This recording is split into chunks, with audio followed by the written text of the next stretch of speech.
Okay, this session we're going to be looking at the therapeutic space. Okay, what is the therapeutic space, I hear you ask? Give me a second, I'll come up with a definition. Okay, no kidding, it's been around for ages. The therapeutic space is the space that develops between you and a consumer or a patient, if you're in a general hospital, that you're working with.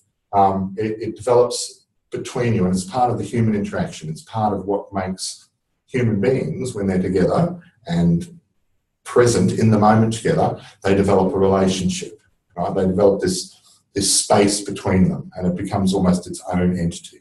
Okay, now if it's a relationship between friends, it'll have a particular sort of flavour, or if you're a sporting team, it's a relationship between teammates, goal defender, goalkeeper, you have a bit of a relationship, and there's a space between you.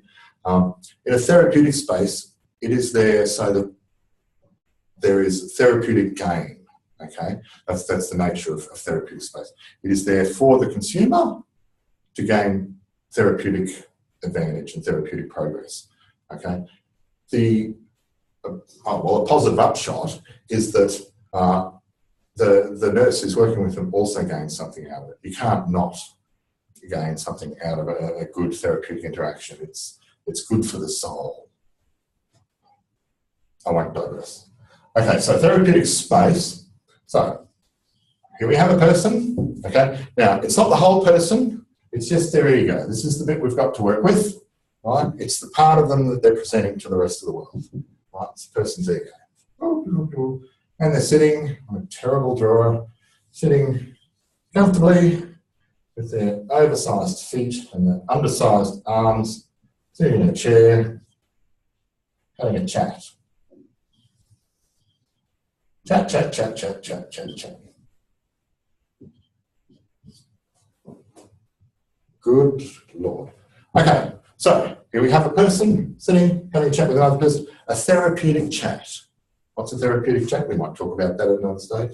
Okay. And here you have another person, not the whole person. Well, the whole person's there. The only bit that's really engaging is the ego, the part of them that is connected with the outside world, their sense of self, the one that says, I am me, I am this ego. Right? And they're sitting there with their small feet, different chair, overlong arms. Right. They're happy too. Okay. Chat, chat, chat. Okay, so we have what you would call this, to give you a framework that means the same thing to everyone in the industry, almost everyone in the industry. It's a meeting of the minds.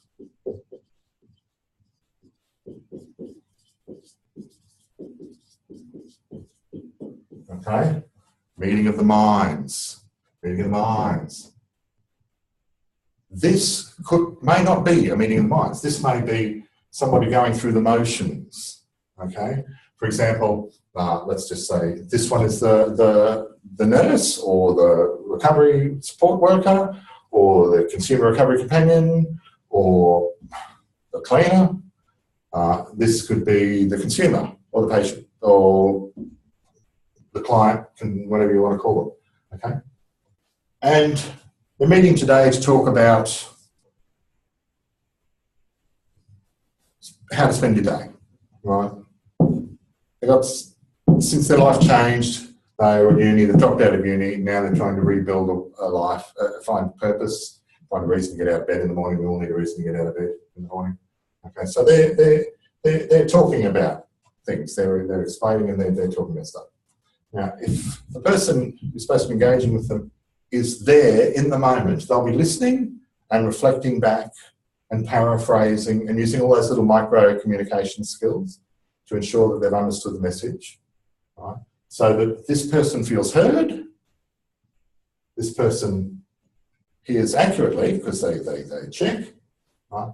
And this therapeutic space develops, right? So the next time they see it, they're glad to see it because a therapeutic space is comforting. It's food for the ego. It's food for the So I'll set it again. Okay. However, let's just say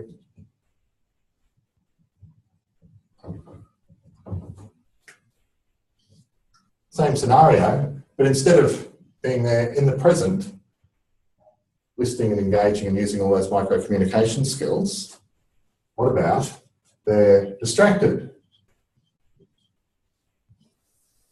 And they're thinking, what am I going to have for dinner? I'm hungry. I need to have dinner. Okay? They're not in the moment with them. You couldn't call that a meeting of the minds. You can call that a waste of time and effort. Really? I'd call that a waste of time and effort. If you want to be there, be there. If you're not going to be there, at least have the decency to say, look, I just can't get here with you at the moment. Can I catch up with you in 10 minutes after I've had something to eat? Or after I've organised my dinner menu, whatever it is. That level of honesty actually feeds the bucket of caring, the therapeutic bucket. Okay, so therapeutic space is this space that develops between two people. One is usually a bit more screwed up than the other at any particular point in time. It's not always the consumer. It can be the rest of us, because there's no real difference between consumers of mental health services and people who aren't yet consumers of mental health services. We all have mental health. We all have mental wellness that we're trying to achieve, and mental stress. Okay, so it's usually, in a formalised setting, it'll be the consumer that has most issues, but not always. The staff, God, you go to any nursing tea room, and half the people there are talking about their issues, and the other half are waiting for their chance to talk about their issues. Right? They're usually complaining about things they can't change. Okay, so there you have it. That's Meeting of the Minds 101.